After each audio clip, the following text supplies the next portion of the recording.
podcast, Why Are You Sober? I'm Sam, the host, and I'm so glad you're here. Why Are You Sober is a podcast and a space where people can come and share their experience, strength, and hope about getting sober, and hopefully then other people can hear those stories and gain those experiences to move forward in their own journeys of sobriety. You know, one of the greatest things I've learned during this is how many different ways people can get sober and the perspectives of how to get sober, because just like in life, there's no one way of doing anything. And I love hearing those stories, especially this week. This week, I got to sit down with a new friend, Ivana, from Spain, and she has quite an incredible story. And one of the things, again, I love about this one is that she didn't get sober through a support group. She did it in a very different way. And her strength and willpower is quite incredible and motivating for me. So I can't wait to share this with you. So looking forward to it. Next week, we're going to hear from my friend Kensley and hear her story. She's here from the United States, and her story is pretty cool too. Very different than other stories that I've heard. And she even introduced me to a very new group of sobriety. So, but let's get on with Ivana's story this week.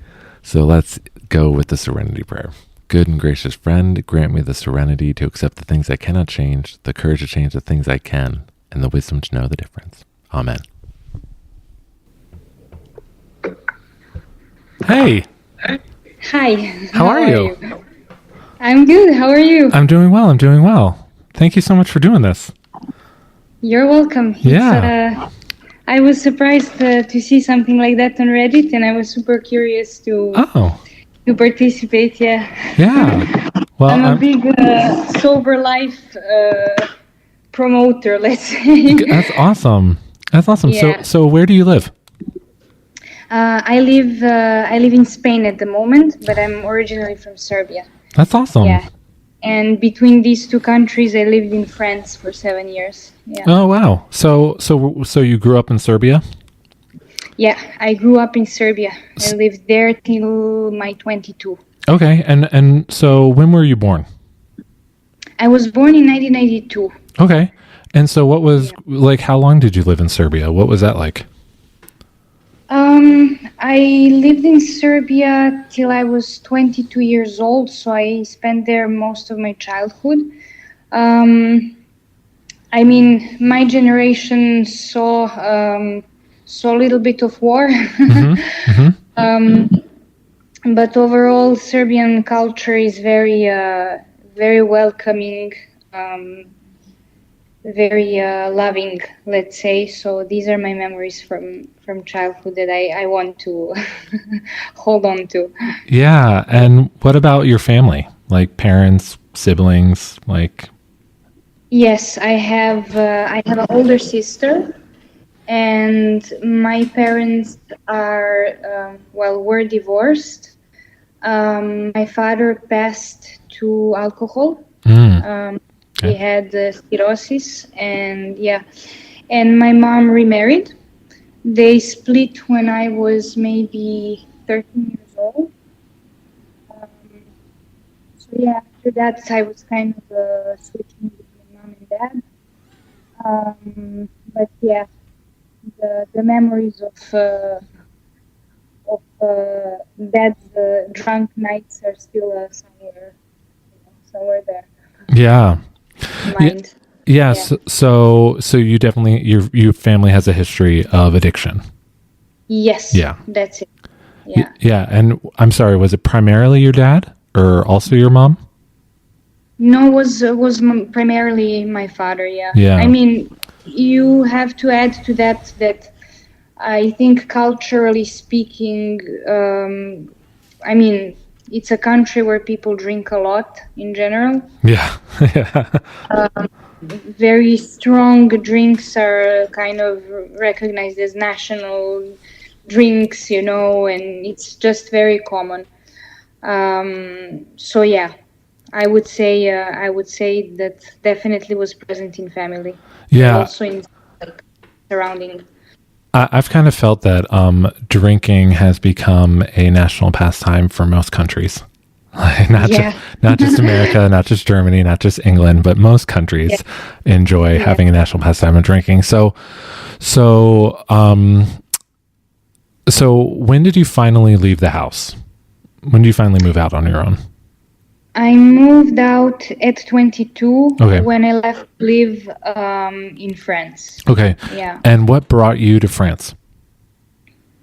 To be completely honest, I met someone Mm-hmm. and how to say, I had opportunity to get out of there Mm-hmm. smoothly, let's say. So I did so. I wanted to try. I wanted to see if I can find a better place to live. Um, yeah, that was. I would say it's opportunity. Wasn't I wasn't particularly passionate about France till then.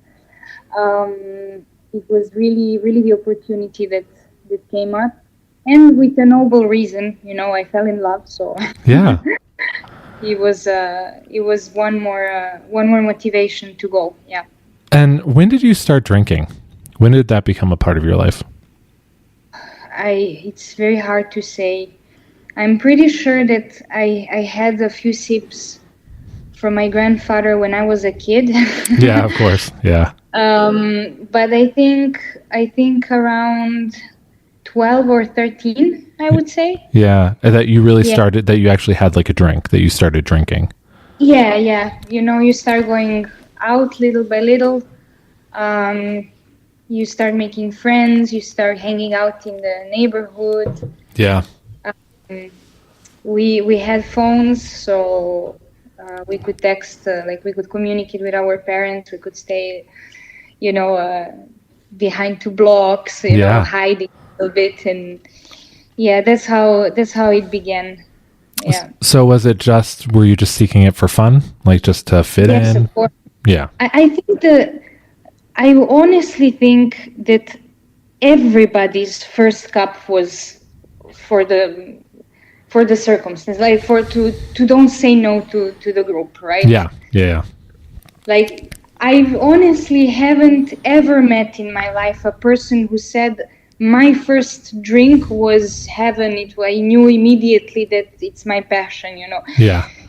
I've never heard of that. Like, whoever you ask, how was your first ever cup of drink? They'll say, I wanted to puke. My head was Oh, yeah. hurting. It tasted was gross. disgusting. It was weird. Yeah. Yeah, oftentimes the first words we say are like, "Oh, I'm never doing this again."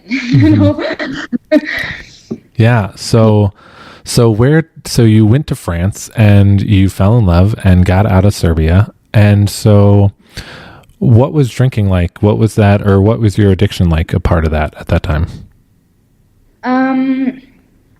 I think it was so by then I was 22. Let's say by 25 years old, I was very used to drinking wine because it's what's mostly drink in France. I started being more curious also because it's an environment in which wine is well produced. It is delicious. It's very culturally integrated, let's say. So this curiosity, I believe, brought this piece of passion. You become passionate, so you get lost in, am I really enjoying this or am I just abusing it? Yeah. So while I was in university, it was, let's say, under control due to the fact that I really didn't have much money, so I couldn't afford to drink that much. But then when I moved to Paris, where life has very hard, very fast pace, I worked as a florist. I used to have very long shifts. Sometimes working the nights because flowers for events need to be prepared in the night so that they're fresh in the morning. So you have a shift of 16 hours, you have one lunch break, Yeah. it's and all of that for quite miserable salary, I must say, because I was half studying, half working. So, but I was at least working. I was making some money, and I remember that there were nights where I would choose a bottle of wine over a meal. Oh, yeah. Yeah. That's a big difference. So, so gotten kind of lost between this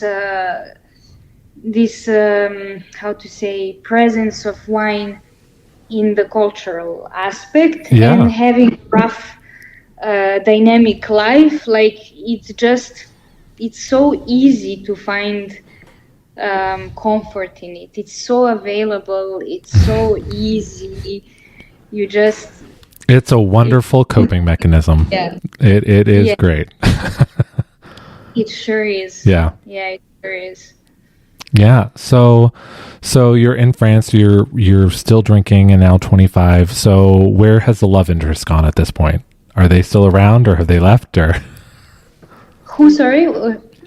so you're in France and you're 25 and you've been and still drinking. So now where is the love interest at this point? Where's the person that you fell in love with and came to France with? Are they still around or have they Yes, yes, they're still around. I mean, this person was still around till I was 27. Okay. Um, uh, And yeah. did they drink a lot? Were they also an addict or Mm, I don't think so. Of course, there is this person drank for sure, but in certain occasions, I think the best mirror was like during COVID. Mhm. I noticed that I like to have a glass of wine or two or a beer before going to bed, and this person didn't have that need. So that was for me the first time I actually kind of started reflecting on Yeah. So, like whether mm, yeah, so they were kind of like a mirror for you, showing you like yeah, you were like, "Wait a minute, why aren't you doing this also?" yeah, and even the person noticed it. Okay. Yeah, And yeah. so did they bring it up to you? Did they say stuff to you about it? Yes, they did. They did bring it up, and for me was I felt attacked. Yeah. Yeah, to be completely honest, I think I felt attacked because truth is I was never, I mean never, I was rarely abusing um, to to have these huge headaches or to get drunk completely, but Yeah. it was consistent. Yeah. In Paris, I had much heavier drinking, but it was maybe less frequent Mhm. because of the work. I couldn't allow myself to drink that often. But then during COVID and everything, when there was space and time for it, I was drinking every day. Yeah. Not as much. It would, like I said, it could be a glass, two, one or two small beers. But I'm pretty sure that it was also because the person I was with noticed it. Yeah. So I had this pressure, like if I take more, he's gonna criticize me. Yeah. And I think that's what stopped me from drinking more. Because now that I think about it, I'm pretty sure that I would go further if I was alone. Yeah, so you kind of put this like watchdog role on that person. Like you felt like he was a watchdog over you. Yes, and I judged him. I remember I Oh felt yeah. very yeah, I was thinking, what is one or two glasses a night? Yeah, of That's course. nothing, right? Yeah, because I mean, we always distort the love that they're trying to show us into criticism of ourselves, and it's like they're just trying to love us, and they're just being like, "Hey, I love you. Like I'm seeing that you're doing this," and then we get defensive. yeah, I mean, even if it's not for loving reasons, But yeah, like it's a valid thing to bother someone, Yeah. If you tell me I'm bothered that I'm seeing you drink every day for whichever reason that is, it is a valid argument. Like, I don't want to see that. Yeah. you know? Yeah. So what led you to finally choose or look to get sober? So let me think. Well, like I said, I did lost my father to alcohol. That was something I reflected on a lot. But to be honest, I had a very bad episode when I moved to Spain, because my dynamic with drinking changed drastically when I moved here. Okay. Because I was living in Strasbourg. I wanted to go more south. I started looking for a job in Nice, maybe. Then I met some friends in Spain. I came to Barcelona, and I finally found a job here. Now, as I landed in Spain, completely new city, very dynamic, a lot of expats. And are you alone at this point? Have you separated from the person in France? Like, are you now by yourself? In that moment, I was already long separated with the person I came to France for. But in these trips of mine to look the place where I'm going to settle, I did meet someone here in Spain as well. Yeah. So this person, alongside with other people that I've met in that period, drinking was daily. Okay. And I'm not speaking like every night. I'm speaking, they start at 11 in the morning sometimes. Okay. Like beer for breakfast kind of thing. Oh gosh, yeah. And I landed there a little, like, still slightly bored kind of from France, because in France, the last city I lived in was Strasbourg. It's much calmer. We had COVID. It was quite boring couple of years. Yeah. And I come to South, and all of a sudden, all the new people, new places to see, new bands to listen to, a lot of events, looking for a job. It was a very fresh moment for me. But combined with this culture of drinking, I ended up drinking like crazy. Oh, wow. But like crazy. And then I had a very bad episode with tequila. We all did that mistake, right? I don't know anybody who hasn't had a bad experience with tequila. Yeah, I don't know. In Spain, there's quite a lot of people, I think. But yeah, basically, I went out with some friends. We were seated the whole night in the bar. I was ordering some cocktails with tequila. I got up from the chair, and the next thing I remember, I'm getting out of the bed. Oh, gosh. Yeah.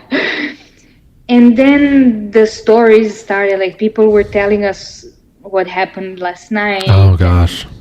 Everybody got wasted. There were fights. There was police involved. There was lost phones, broken guitars. Like, oh, good. It was a disaster. Okay, complete disaster.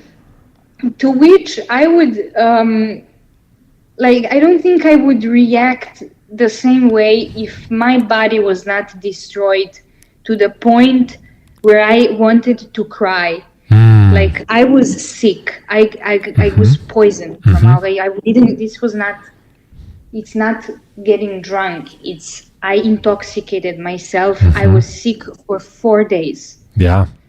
4 days. I was puking. I was not feeling well. My head was in a terrible shape.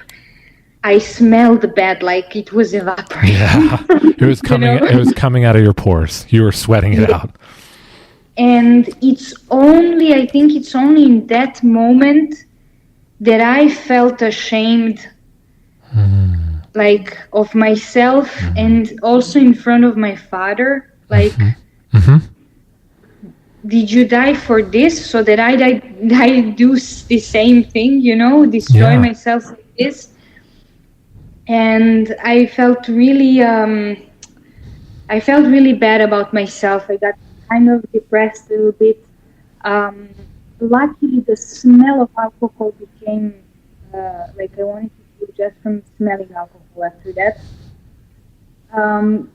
For a few weeks, let's say. And during these few weeks, as I had very hard time sleeping. Either way, I had insomnia occasionally, and a friend of mine who's a doctor recommended me to take a few puffs of weed instead of drinking 2 liters of alcohol to go to bed. Yeah. And so I did, and it worked perfectly. And then I realized that going out with friends, ordering tonic water, they think I'm ordering gin tonic, so they don't bother me while I'm not drinking. And I figured out that I really don't need alcohol. That's awesome. You know, yeah. these several weeks that I was just disgusted from it, I still continued going out. It's just that, okay, let's still take something fresh to forget what happened with that tequila cocktail. And yeah, little by little, I was no longer disgusted to the taste or smell of it, but just thinking about the price that I would pay if I continued drinking, it just didn't seem that attractive anymore. Okay. You know? Yeah. Yeah. And by the price of it, were you reflecting on your experience with the tequila or your father or both?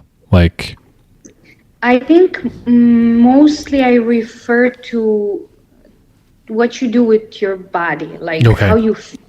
Yeah, that you were like, putting your body through this experience. And yes, like if you don't care for someone who like died for it, don't you care about your life? You know? Yeah. As how to say, it's very I think it's the most obvious thing to hold on to when you are struggling. Should I take that glass? Do you not remember how you puked? Mm-hmm. Mm-hmm. Like, did you just remember that? And for me, it was all I needed, at least at the beginning, to like stop ordering. Yeah. You know, Coke is not much healthier neither. Coca-Cola. No. But Coca-Cola is at least, you know, how to say, at least doesn't have alcohol. You know? At least you say yourself. At least it's not. Yeah. It's not. It's not altering your brain chemistry. Yeah. Exactly. So how did you get sober? What did you do? How did you do it? Did you literally just stop? Were you just like, I'm done? You know what? I never said to myself, okay, now is the beginning of the end of the drinking. There was no day one for me, really. Okay. It kind of came spontaneously, I can say. Okay. I was just sober for like 6 months, and then I stopped and I was like, wait, am I sober for 6 months now? Wow, that's really cool. Yeah, and then I went back because I'm attached to dates. Like, dates are important for me, and I was looking through my photo gallery, and I found the date of that night when I went out, and I keep it now as my date of. It's the date that I celebrate my sobriety. That's awesome. That's really great. Yeah, that's so fun. Yeah. So did you have any like support from family and friends? Did you get a counselor? You didn't have it. Nothing. You just. No, not only that I didn't have help and support, I was quite shocked with the resistance that my circle of friends gave to it. Yeah. They were not, they were, I don't know what's opposite of supportive. Like. Well, actually, I had somebody describe it as a reverse intervention. Do you know? Okay. Do I you would know use that. do you know what an intervention is? Yes, intervention, like when you go to like intervene in something to help with something, Yeah, no? yeah, where a group of people come to help you out of a problem. So it's Exactly. kind of like they're going, wait a minute, no, you got to come back here. Like they don't want Yeah, you to leave. precisely. Yeah, It was precisely that.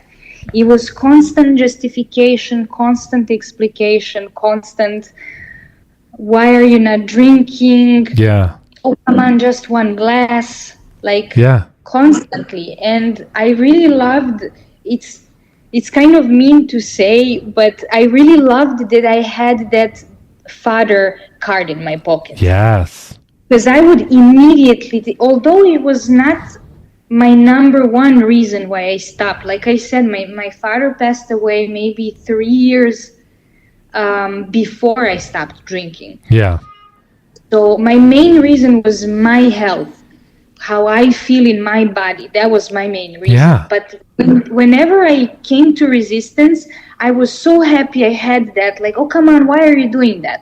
My father died of it. yeah, They were like, oh yeah, my God. yeah.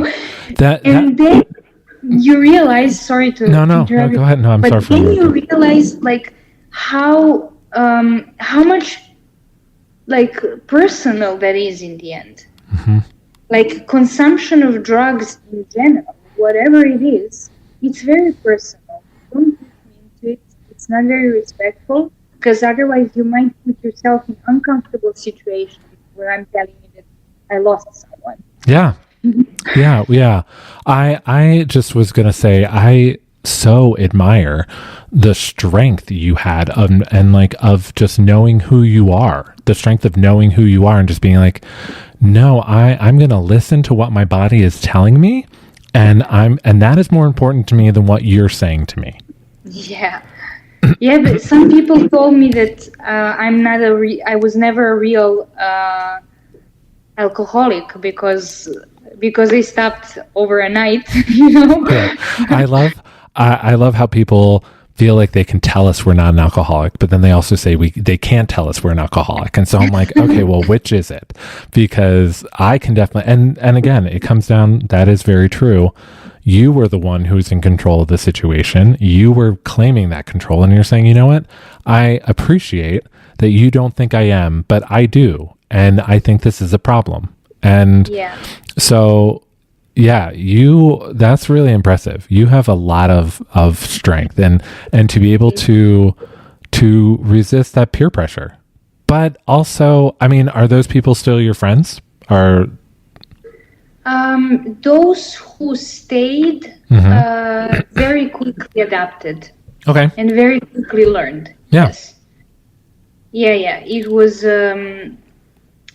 I think I drastically changed my circle of friends. Yeah. I'm happy that those who stayed. You Yeah. know, Yeah. now they are the ones that know all sides of me and some sides that other people don't. Yeah. So yeah, but definitely the circle of friends is something that has a huge role. Yeah. And so how long have you been sober now? How what? How long have you been sober now? So it will be 4 years on 5th of May. That's awesome. Congratulations. That's Cinco de Mayo. That makes a lot of sense. Okay. Yeah. Yeah, my last night of drinking was around my birthday. So so my sobriety is around my birthday, which is great. Well, Ivana, I have thanked you so much for doing this. Your story is just, I love hearing stories, especially hearing stories of people who didn't go to a support group and didn't do it through AA and stuff, because I think those are important stories to get out there too. So that people know that, listen, you don't just have, there's not one way to sobriety. Like it's going to be different for everybody. And your story of being like, listen to your body. Like, what is your body telling you? Like, that's a really great message to get out there.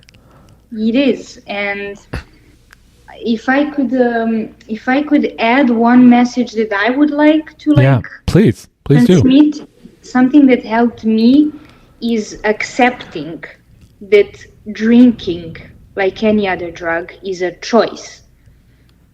And you don't, like, you make a lot of choices to get to that point of drinking, actually, like between the desire that starts, that this awakening of desire for the drug, between that moment and the moment that you actually consume it, you made so many choices.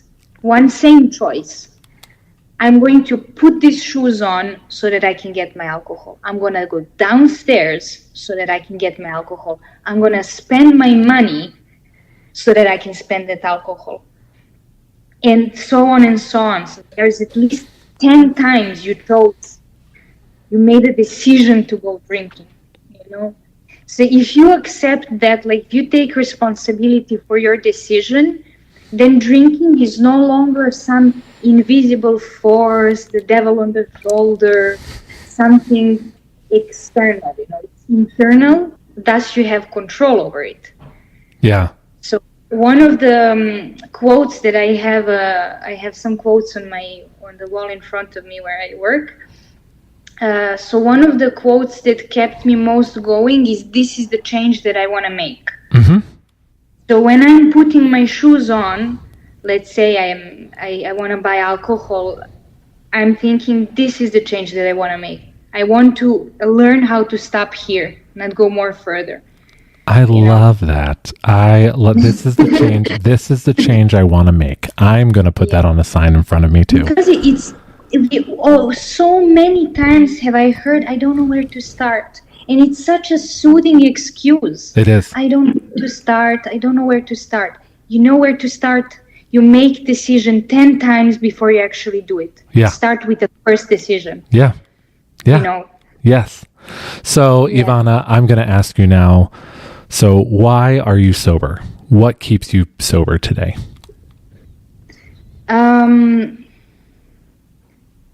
Good question. I don't know how to say that. I love my life now much more than I loved it when I was drinking. Mm-hmm. I feel the difference. I feel younger. My skin is prettier. I feel also, in a way, strong, When I go out, I can stand for my, I know who I am. I'm not, I spend much more better quality time now. Like, my life is just better without it. The time that I used to spend drinking and fake socializing, because from third drink onwards, it's just nothing. Waste of time, Yeah. So now, instead of that, I do art, I do sports, or I hang out with friends, but having something meaningful, where people can actually talk without when you can't understand and you know what they're trying to say and no one's going to remember anything tomorrow. It's like I'm actually creating beautiful memories of living a life, a real life, It's just, life is, if I can sum it to one phrase, life is simply so much better without it. Yeah. That's awesome. Well, Ivana, thank you so much for doing this. I really appreciate it. I hope Thank you for inviting me. Yeah, absolutely. I hope you have a wonderful rest of your day and evening.